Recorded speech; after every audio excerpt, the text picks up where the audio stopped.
Hey guys, Rob from the Off-Grid Tiny House. Another prepping series here. What we got going on here, this is one of my bigger bug out bags that was under my bed frame, basically on just laying under the bed for storage. And if you've missed my other prepping videos or the tiny house videos, we had some water infiltration here at the tiny house that is pretty much taken care of now. And the story with that is,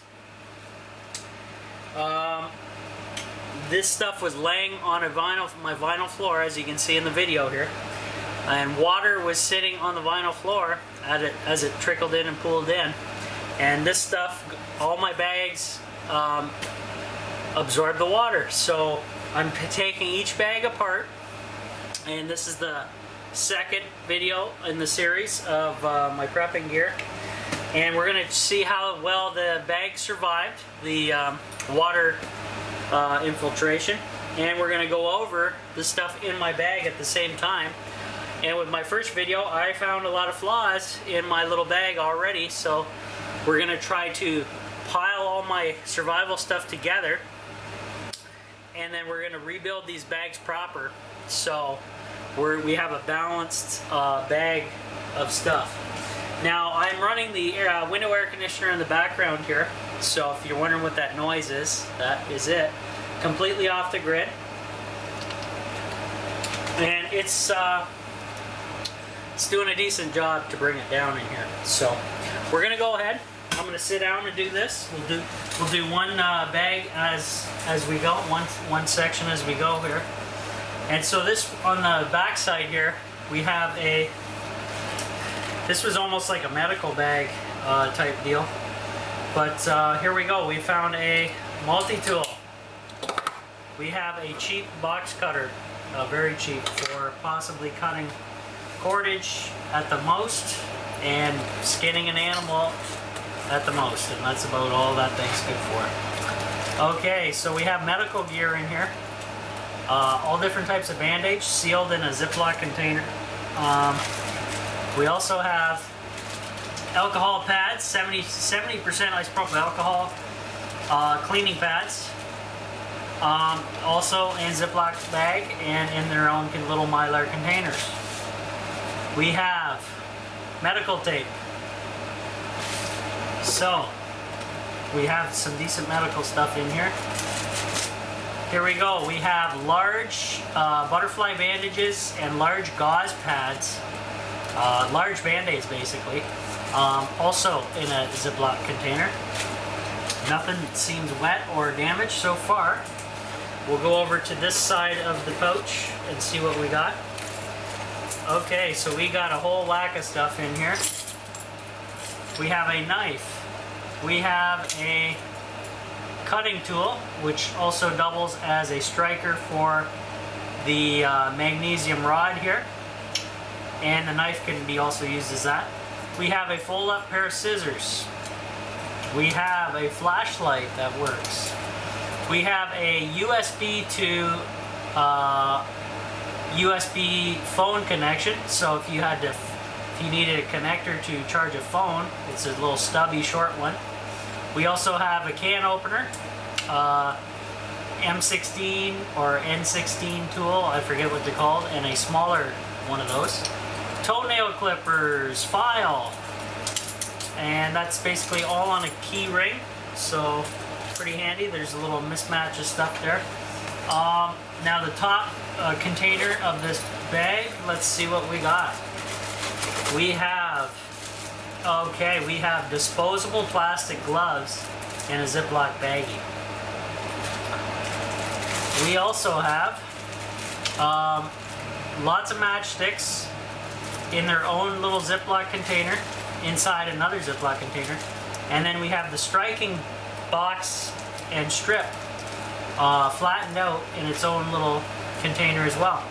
So that way the striker is separated from the matches and everything's waterproof, being in these baggies, and that can start a lot of fires. We have gauze roll, wrap up a wound, wrap up a sprained ankle, wrap up a busted up arm, whatever situation you got going on. Here we have a large wind up device. Don't know if it'll work. I believe this one has all kinds of different features on it, as well as flashing red lights and so on and so forth. The battery is probably El Pucho'd from what it looks like. Oh, it came on momentarily. So it just needs a little bit more cranking and charging, so not too shabby. Now this may be something to pull out of my bag. It is a large candle, and oh, we have a needle here from, I know what this is from, and really shouldn't be in there. I did have a large syringe, so this is the tip of the syringe that has a protector on it, and that can actually be taken out of the bag. And I think this candle is a little bit crazy, too bulky to be in the bag as well, though you know, I think it's just too much. This was one of these Dollar Tree candles for $1.25, and you can get quite a long burning life out of that candle there. But then again, it takes up a lot of space and weight in your bag. Little thing of dental floss, 101 uses for that. And that is it for this bag. So what I'm going to do is we're going to unhook him from the main bag. I only had it on the single strap. And I'm going to put all this stuff aside for now. Well, as much as I can. I have a container actually over here that I'm going to put it into. And we're going to go through every single one of my bags, and we're gonna find the flaws. We're gonna hopefully fix the flaws and get a better balanced bag situation going on. And so far so good. We've only gone through one little pouch here, guys, out of this entire bag. So a lot more to go.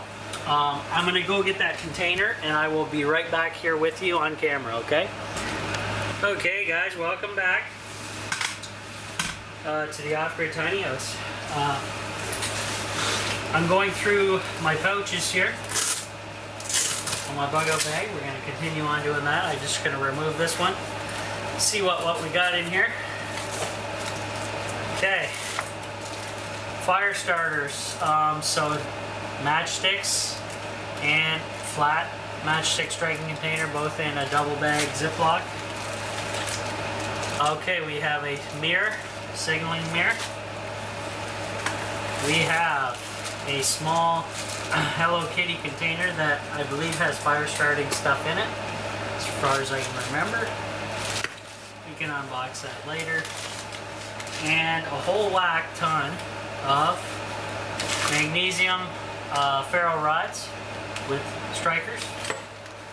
And magnifying glass. Perfect. So that's basically, that baggie there is basically a fire starting bag. Good to know. We'll pull the other one off. I'll put the main bag down on the floor here for now. We'll get to it. And let's open this bad boy up, see what we got on this side. So we have cordage, looks like jute twine. We have Q-tips, fire starting material. Now, the problem with these are, these look like they have the plastic handles, which means they're not good. They gotta go, because if you don't have the paper handles, and if the cotton doesn't run down the entire length, pretty much useless, because they'll burn off very quickly because it is cotton. So that one can be changed over. We have cotton rounds with no added fuel to them, so you can always add Vaseline or some type of oil to these to make them burn longer. we have dryer lint and some cordage. Burns very quick, but like I say, you can extend that with some oil or Vaseline. More cordage, jute twine, 2 packs in a zippy lock baggie. Okay, there's that. So what I'm doing right now is just for this bug out bag, I'm throwing in all my gear into this tote, just storage wise. We're finding flaws. We're gonna fix the flaws. We're gonna balance the bag out. So we have shelter building tools, shelter building materials.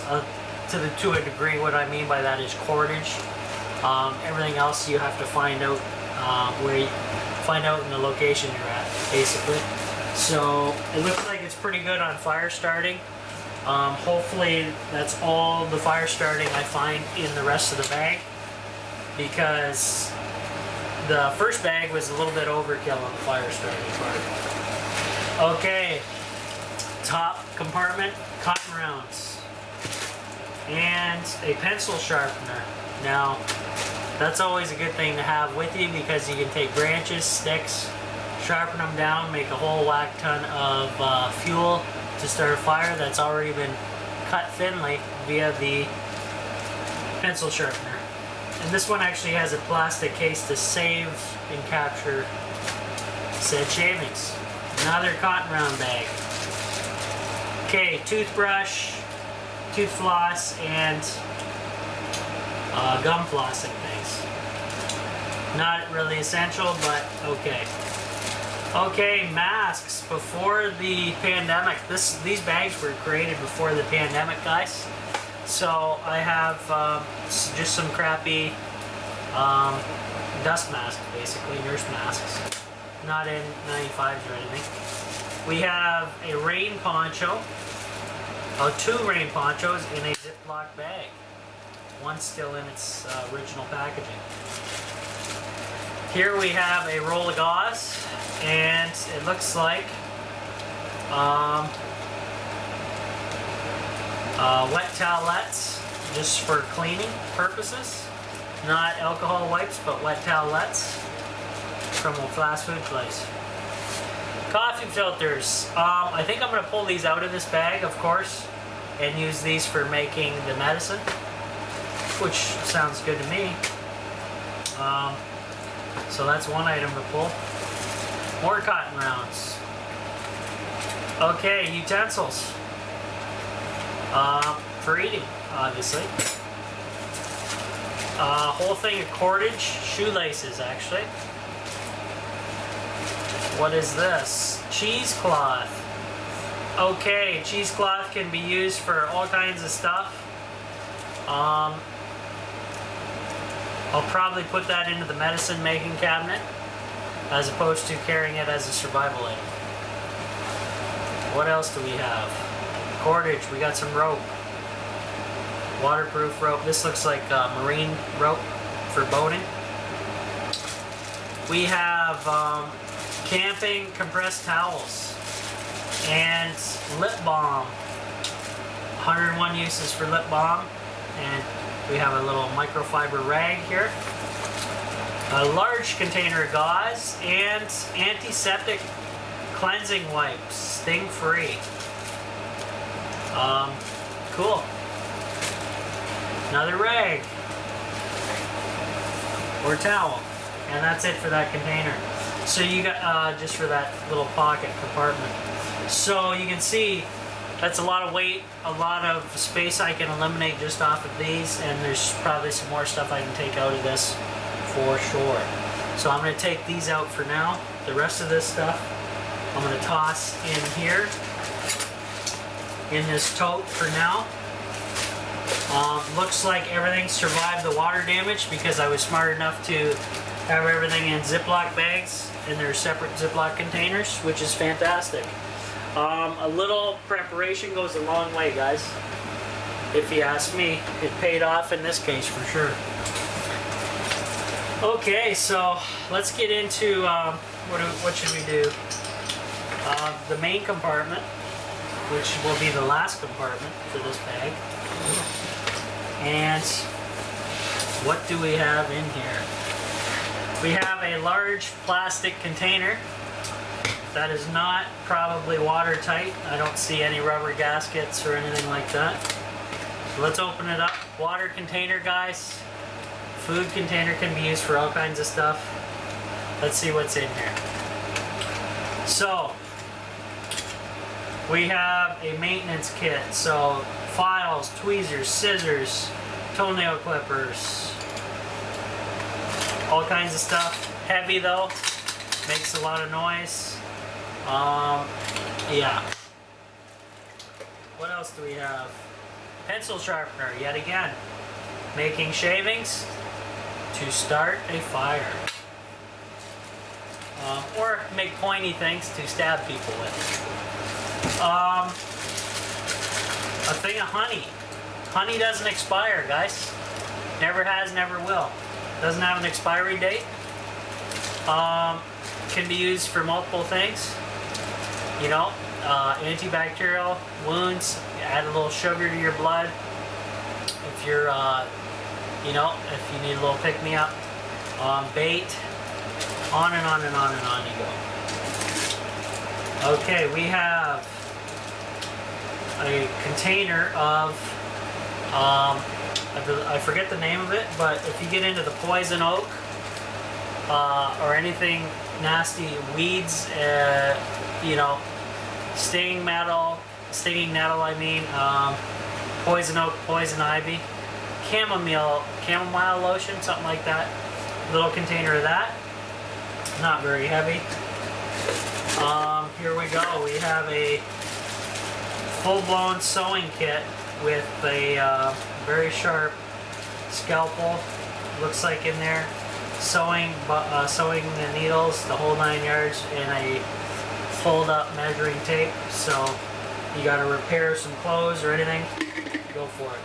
Now, last but not least, in this container, we have a small plastic cup scooping. You can scoop water up, throw it in something else to boil with, all that fun stuff. So, not too bad of a little container, I would say. I'll throw it down in the bottom of this thing though, and we'll continue on unpacking and finding the flaws in each of these bags and kind of remedying that in future videos on the rebuilds. Okay, so right here we have a plastic bag, Dollar Tree bag, and inside what do we have? We have a crappy slingshot.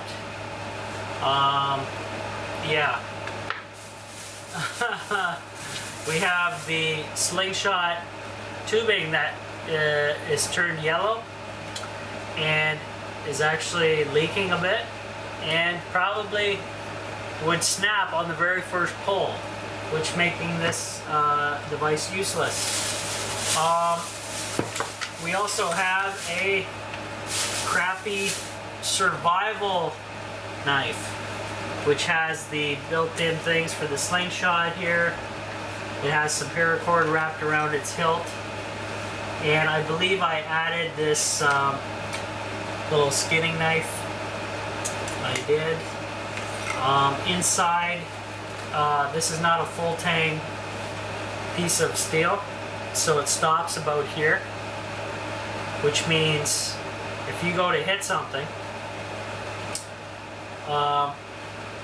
all your leverage is kind of back here, and it's going to be putting a whole lot of pressure on this weak point here, which means most likely you could hurt yourself pretty badly if you're trying to do something heavy duty with this knife, which they're not made for. Most likely I'd use it as a cutting tool as opposed to anything else. It's got a nice little saw blade here that's pretty damn sharp. Stainless steel. The blade needs a little bit of sharpening. The top's actually sharper than the bottom right now. Inside I got rid of the junk that came with it, I'm pretty sure, back in the day. It is waterproof. It has a rubber gasket around the threads here, this bottom of the hilt. And so what they did was they hid survival gear inside. So right there we have a compass. here comes a little plastic container, and there's nothing else in there. So I can basically stick my finger all the way in there, and you can see that's hollow. So now, in this little plastic container, open him up.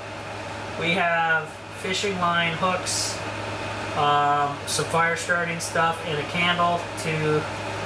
I'm big on the candles because you can take a Bic, light a candle, save your fuel in your Bic lighter, and the candle you can go around and do whatever you need to with. So that's why I'm kind of big on those. So other than that, guys, this baggie is a little lackluster in the tool department. Slingshot is basically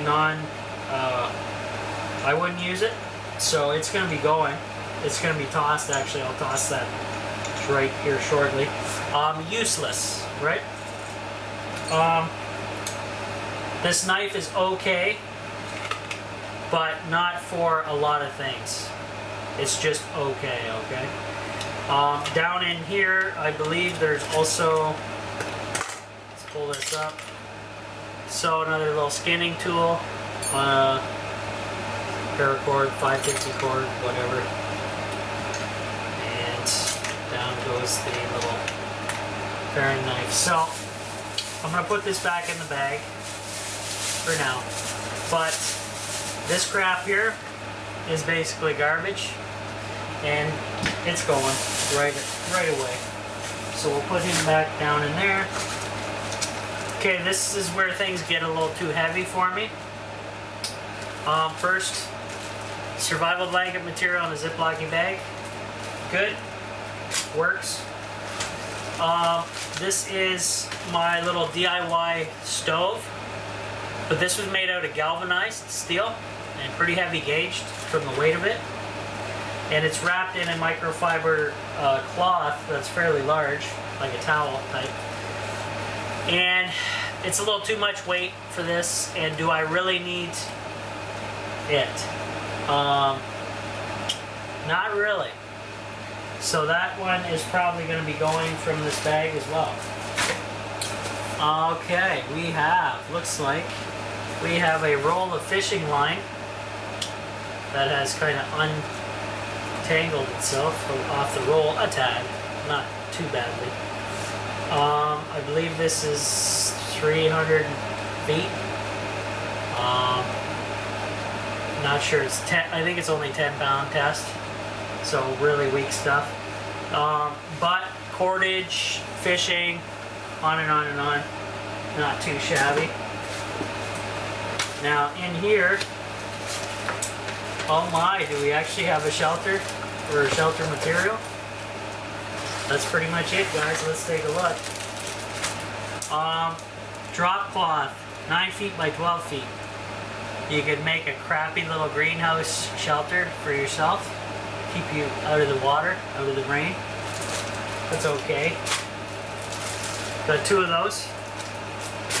And then a tarp as well. So that one seems a little weak on the tools section. It has a little bit of basically it's weak all the way around because we have some medical, some fire starting, and then some shelter material, but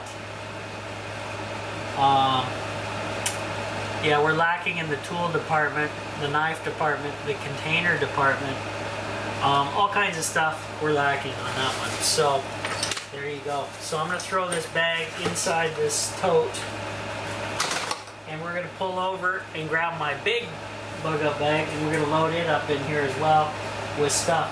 So those 2 bags, guys, we're doing terribly.